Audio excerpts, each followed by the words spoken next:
ലോകത്താരൊക്കെ കൈവിട്ടാലും ഈ ബെല്ല നന്ദനെ കൈവിടില്ല. Hello friends, അങ്ങനെ നമ്മുടെ സുഗമോ ദേവി പുതിയ പ്രൊമോയില് ഭയങ്കരമായിട്ടുള്ള രംഗങ്ങളായിട്ട് ഇന്നത്തോടുകൂടി ആ സസ്പെൻസ് പൊളിയും എന്നുള്ള കാര്യത്തിൽ ഏകദേശം തീരുമാനമായി. അതേ കൂട്ടുകാരെ, ആദ്യം തന്നെ നമ്മുടെ ദേവിക സിദ്ധാർത്ഥനോട് പറയുന്നുണ്ട്, നമുക്ക് എത്രയും പെട്ടെന്ന് നന്ദുവിനെ കണ്ടെത്തണം അച്ഛാ എന്ന് പറയുകയാണ്. പിന്നീട് നമുക്ക് കാണുവാൻ സാധിക്കുന്ന കാഴ്ച എന്താണെന്ന് വെച്ചാൽ നമ്മുടെ ഇസബല്ലയും നമ്മുടെ നന്ദനും കൂടെ കറങ്ങാൻ പോയിരിക്കുകയാണല്ലോ. അപ്പൊ ഇസബല്ല നമ്മുടെ നന്ദനോട് പറയുകയാണ്, ആരൊക്കെ കൈവിട്ടാലും നിന്റെ ഒപ്പം ഞാനുണ്ടാവോടാ എന്നൊക്കെ പറഞ്ഞിട്ട് ഭയങ്കര വിശ്വാസം കൂട്ടി ഉറപ്പിക്കുവാണ് കേട്ടോ.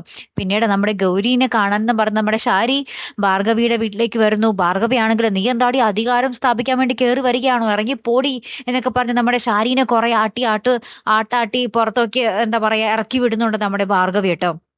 പിന്നീടാണ് മോനെ ട്വിസ്റ്റ് എന്ന് പറഞ്ഞാൽ മുട്ടൻ ട്വിസ്റ്റ് ആട്ടോ. നമ്മുടെ പ്രഭാവതി ക്ഷേത്രത്തിൽ പോകുന്നു. അപ്പൊ അവിടെ വെച്ച് നമ്മുടെ അരുന്ധതിനെ കാണുന്നുണ്ട്.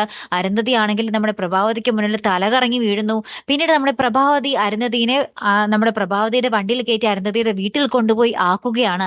അപ്പൊ അവിടെ ചെല്ലുമ്പോൾ കോളിംഗ് ബെൽ അടിക്കുകയാണ്. അവിടെ വീടിനുള്ളിൽ ആരുണ്ട്? ഋഷിയുണ്ട്. ഇനി ഋഷിയെങ്ങാനും വന്ന് വാതിൽ തുറന്നാൽ പിന്നെ തീർന്നു.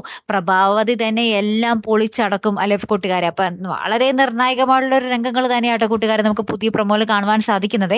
കാത്തിരിക്കട്ടോ അടുത്തൊരു വീഡിയോയുമായി വരുന്നത് വരയ്ക്കും. Good bye.